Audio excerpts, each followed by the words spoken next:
Colégio Mundo Mágico. Aqui é o seu lugar! Sejam bem-vindos a mais uma aula de História. E aí, pessoal, tudo bem? Galera do 7º ano do Colégio Mundo Mágico da Criança, vamos lá!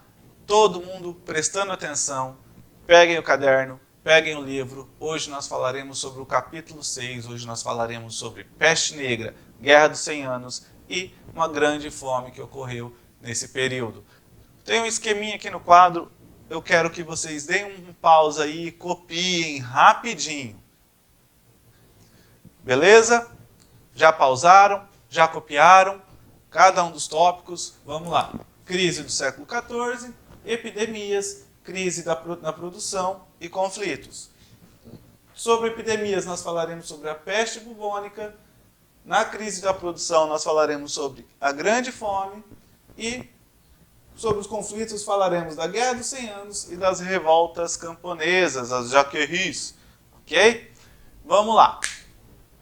Antes de mais nada, então, eu preciso compreender ou retomar um pouquinho antes do século XIV, séculos 11, 12 e 13, que nós tivemos um grande crescimento populacional, nós tivemos um desenvolvimento do comércio, nós tivemos o desenvolvimento das cidades lá, né, no renascimento comercial e urbano, e o surgimento, então, de uma classe, a classe burguesa. Continuando nesse processo, por que eu tenho que recordar sobre isso? Isso levou a um grande aumento populacional e as pessoas, obviamente, viveram mais devido a mais condições alimentares, melhor condições de vida, proporcionada aí pelo desenvolvimento econômico nesse momento da história, entre os séculos 11, 12 e 13, onde nós tivemos, dentro da Europa Ocidental, novas técnicas de produção agrícola, ampliação dos campos de produção, aí tivemos aumento populacional, então uma maior produção, um aumento de produção, leva a excedentes alimentícios, e esses excedentes, ou seja, isso que sobra, né, acaba circulando na maioria pela sociedade, tendo a maioria da população tendo acesso a melhor condições de alimentares, isso dá melhor condições de saúde. Por que é importante eu pensar dessa forma? E por que eu tenho que repensar esse momento anterior ao século XIV para eu compreender o século XIV? Porque olha só, não é estranho? Nós estávamos falando de crescimento comercial e urbano, e se eu não faço o contexto, eu já entro numa crise.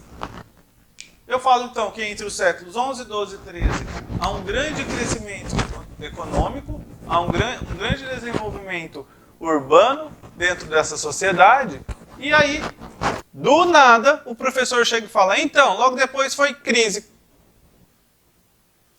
Por isso que eu tenho que dar um passinho para trás e ver todo o cenário. Então, entre os séculos 11, 12 e 13, eu tenho esse desenvolvimento. Mas, junto com esse desenvolvimento, eu tenho contato com o Ocidente, com o Oriente, né, a partir das cruzadas, a partir do comércio, e principalmente pelos comerciantes, né, e não é de propósito, porque aconteceu, nós já vamos falar sobre as condições sanitárias daquele momento, né, os comerciantes trouxeram, sem saber, né, vieram em ratos que vinham junto com as caravanas, né, vieram esses ratos com uma bactéria, que essa bactéria atingiu o ser humano, infectou o ser humano, gerando uma nova doença ali na Europa Ocidental que eles não conheciam e que o corpo não tinha imunidade. Olha só, vamos pensar aqui. Nós estamos em período de coronavírus. Qual que é o grande problema referente ao coronavírus? É um vírus novo que nós, seres humanos, não estamos adaptados a ele. O nosso organismo não criou anticorpos. O nosso organismo não criou uma proteção referente a esse vírus. E por isso que ele acaba sendo muito perigoso. Nesse momento, então, essa bactéria que vai causar a peste negra, ou a peste bubônica, melhor dizendo, ela vai ter essa mesma situação, similar, ok? Por que similar? Porque os europeus também não tinham anticorpos e a medicina europeia não conhecia o tratamento para a peste bubônica. Então, o que vai acontecer? Essa bactéria que veio no rato, a partir de pulgas dentro do rato, que estavam sobre o rato, ratos que vieram para cá, o que vai acontecer? Essa vai se espalhar principalmente pelos centros urbanos, pelos burgos.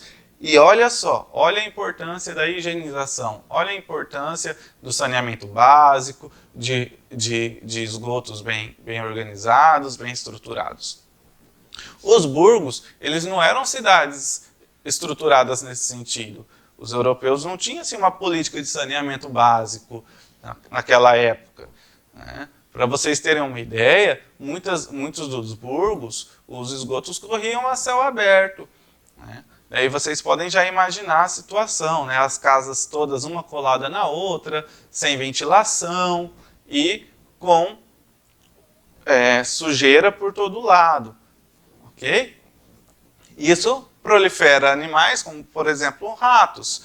E se os ratos têm a bactéria, se a pulga do rato tem a bactéria que causa a peste negra, o que vai acontecer? Vai se espalhar por toda a população e de uma pessoa passa para outra. É o que vai acontecer na Europa Ocidental nesse momento. Não só nos burgos, mas também nos feudos.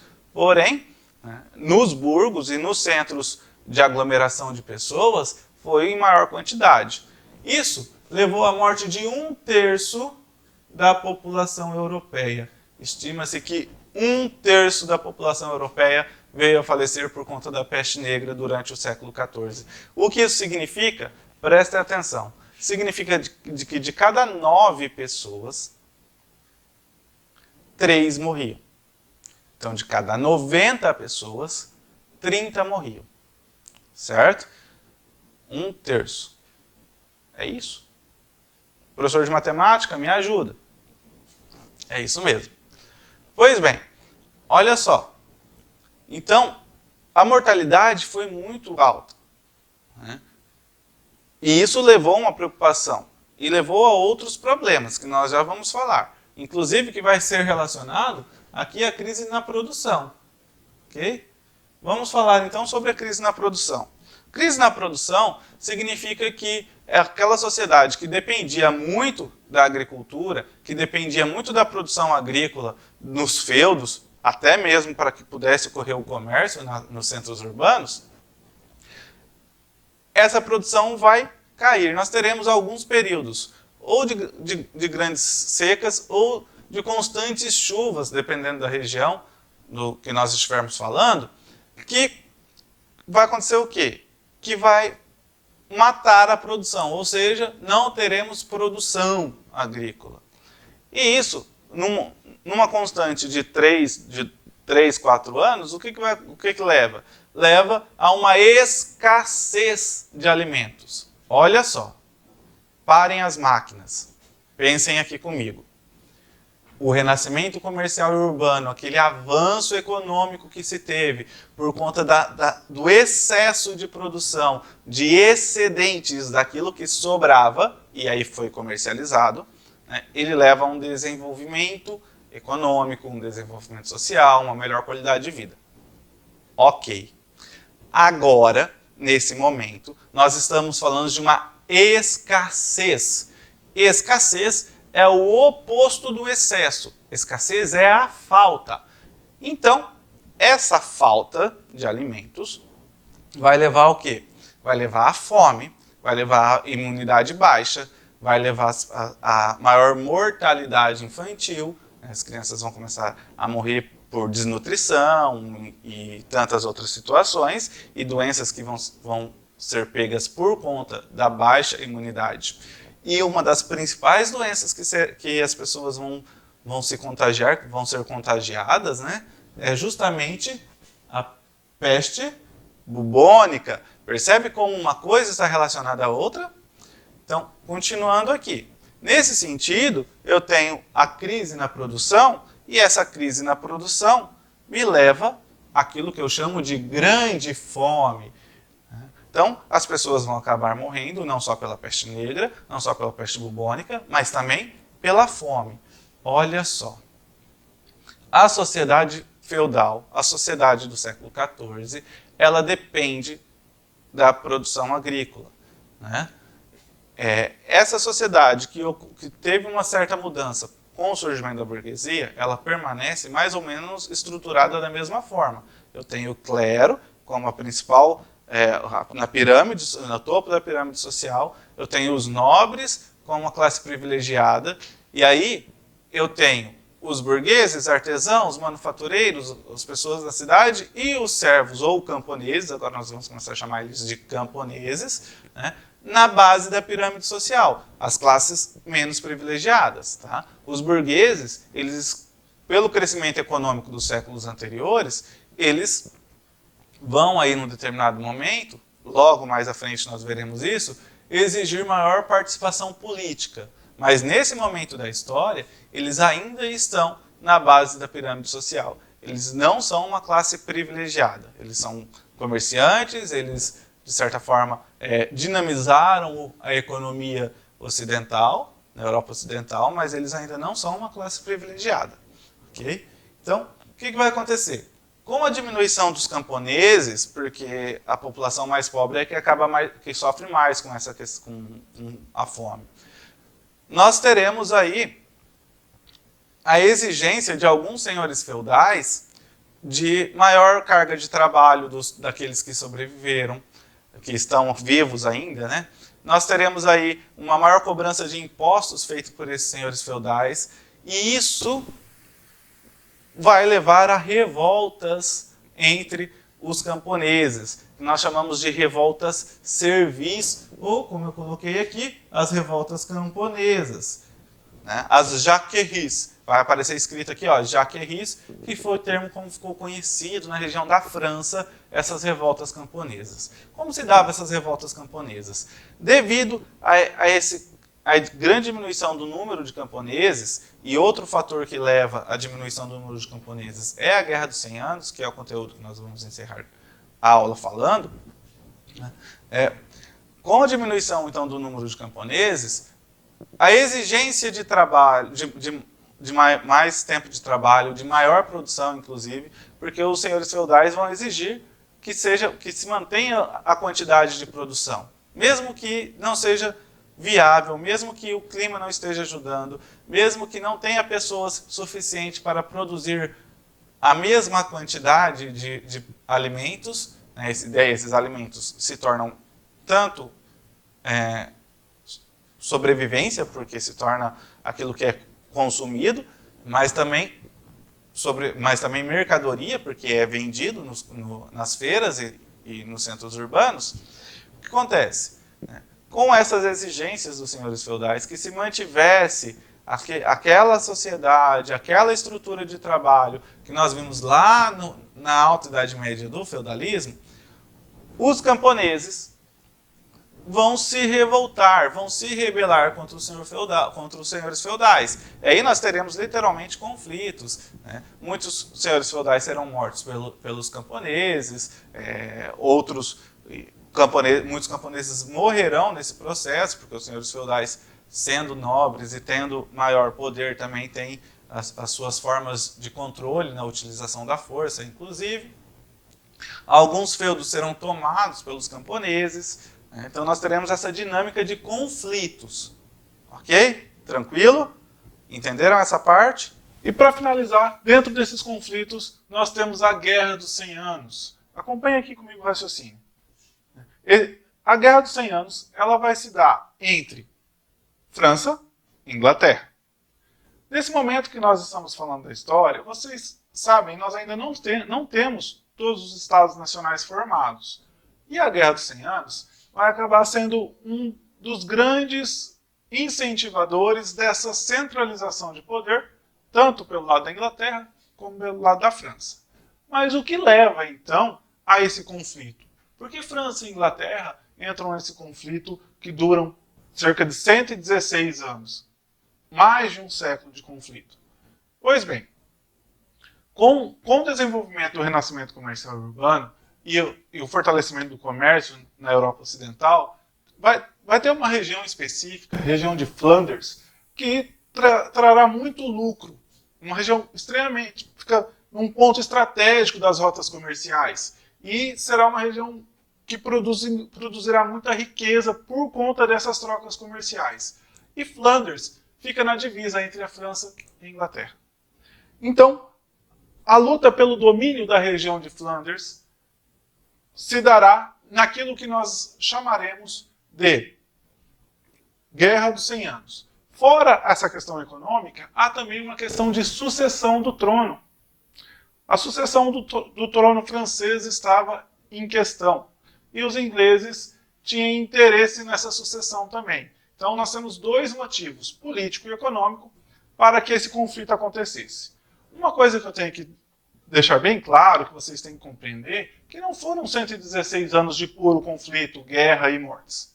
Né? Durante esses 116 anos, nós vamos ter aquilo que ficará conhecido como a paz de Deus e alguns armistícios. O que significa essa paz de Deus? Ora, sempre que entrava em algum evento do calendário cristão muito importante para a vida cristã, tanto Inglaterra como França acabavam, digamos assim, paralisando o conflito. Época de Natal, época de Quaresma, esse tipo de acontecimento. Outro fato, o armistício, é quando, mesmo não tendo resolvido os embates, os conflitos, os dois lados, davam uma trégua nos conflitos, nas batalhas. Beleza? Uma figura importante desse momento foi Joana d'Arc. Joana d'Arc, hoje é considerada uma santa pela Igreja Católica. Na época, e nós estamos falando do século XIV, então, e entre o século XIV e o século XV, que é quando ocorre a Guerra dos 100 Anos, vocês sabem que o papel da mulher na sociedade medieval estava restrita a dentro de casa, né? As servas trabalhavam na lavoura, tudo bem, mas assim, a mulher ela não tinha um papel social de destaque, e muito menos se nós formos pensar enquanto líder de exército. Porém, Joana d'Arc ela liderará o exército francês e ela conseguirá algumas vitórias extremamente importantes. Num determinado momento dessas vitórias, que ela conquista pela França, há um acordo entre os ingleses e parte conservadora da França, envolvendo inclusive a igreja, de entrega de Joana d'Arc aos ingleses. Por quê? Porque eles não viam com bons olhos uma mulher liderando o exército. Daí eles vão entregar a Joana d'Arc para os ingleses, né, vão armar para que ela seja presa, ela vai ser presa e vai ser acusada de bruxaria. Vocês lembram da Inquisição? Né, o Tribunal da Santa Inquisição, que foi construído na Idade Média, né, e que julgava as heresias? Pois bem, ela será considerada uma bruxa, uma mulher que tinha o pacto com o demônio, e por conta disso ela será queimada na fogueira. Séculos depois, né, a Igreja Católica reconhecerá que o julgamento de Joana d'Arc no Tribunal da Santa Inquisição foi um erro da Igreja, e ela se tornará uma santa e uma das principais santas, uma das santas mais valorizadas na França. E assim, galera, nós temos esse século XIV, que é um século extremamente conturbado, por isso nós chamamos a crise do século XIV. Nós temos, então, a peste bubônica, a grande fome e os conflitos, principalmente a Guerra dos 100 Anos e as Jaqueries, que são os conflitos entre servis, né, que os camponeses vão entrar em conflito contra os senhores feudais. E é nesse contexto de instabilidade, de conflito, que nós temos aí um dos séculos mais violentos e mais difíceis de se viver da história. Muito obrigado, nos acompanhe no canal, não esqueça de curtir, não esqueça de seguir o canal da escola e principalmente, meus queridos alunos, se dediquem, estudem, façam as atividades e sempre que precisar, tire a dúvida conosco. Nós estamos, mesmo à distância, disponíveis para vocês e preocupados com a aprendizagem de vocês. Até mais. Tchau, tchau. Colégio Mundo Mágico. Aqui é o seu lugar.